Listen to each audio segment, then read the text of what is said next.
ফয়জুল করিম তিনি বলেছেন, নারী কমিশনের প্রস্তাবকে প্রত্যাখ্যান এবং কমিশন বাতিল করলেই হবে না, বরং সংশ্লিষ্ট আইনের আওতায় আনতে ব্যর্থ হলে ফ্যাসিস্ট হাসিনার মতন আপনার উন্নতির উপর জনগণ থুথু নিক্ষেপ করবে। আপনার উপর আমাদের সাপোর্ট আছে বলে আপনি যাচ্ছে তাই করবে, এটি হতে দেওয়া হবে না। বিদেশি কোনো সংস্কৃতি আমাদের উপর চালানোর চেষ্টা করবেন না। বাংলাদেশের ৩ জন জনপ্রিয় ব্যক্তির ভিতরে একজনের নাম হচ্ছে ডক্টর মোহাম্মদ ইউনূস, যিনি কিনা এত জনপ্রিয় যা বাংলাদেশের ইতিহাসে বিরল। কিন্তু এই ডক্টর মোহাম্মদ ইউনূসের দুটো বিষয় অবশ্যই খেয়াল করা জরুরি। ১ নাম্বার ধর্মের বিষয়, দ্বিতীয় নাম্বার রাষ্ট্রের বিষয়। ধর্মের বিপক্ষে যদি কোনো ব্যক্তি বা কোনো গোষ্ঠী যায়, তার বিপক্ষে বাংলাদেশের মানুষ যেতে দ্বিধাবোধ করবে না, তিনি যত জনপ্রিয় হোক না কেন।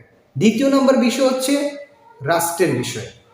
রাষ্ট্রের বিপক্ষে কোনো ব্যক্তি বা কোনো গোষ্ঠী যদি যায়, তার বিপক্ষেও বাংলাদেশের মানুষ তাতে দ্বিধাবোধ করবে না। এর ভিতরে একটি হচ্ছে ধর্মীয় বিষয়। নারী সংস্কার কমিশনের মাধ্যমে কিছু কিছু বিষয় রয়েছে যা কিনা সেন্সিটিভ।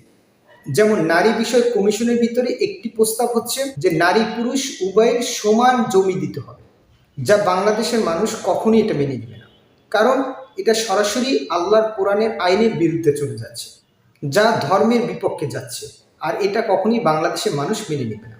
দ্বিতীয় বিষয় হচ্ছে পতিতাবৃত্তিদেরকে শ্রমিক হিসেবে ঘোষণা করতে হবে। পতিতাবৃত্তি তো ধর্মীয় নিয়মে নাজায়েজ জিনিস, এটাকে আবার বৈধ দেবে সরকার, এটা বাংলাদেশের মানুষও মেনে নেবে না, কারণ একজন পতিতা তিনি ইচ্ছায় পতিতাবৃত্তি করে না, আর এটাকে বৈধ দেওয়া হচ্ছে দেশের জন্য ক্ষতিকর এবং ধর্মের জন্য ক্ষতিকর, যা কিনা পশ্চিমা বিশ্বে হতে পারে, কিন্তু বাংলাদেশে এটা কখনোই মেনে নেবে না। আশা করি ডক্টর মোহাম্মদ ইউনূস এই নারী সংস্কার কমিশনের এই নিয়ম নীতি থেকে সরে আসবে।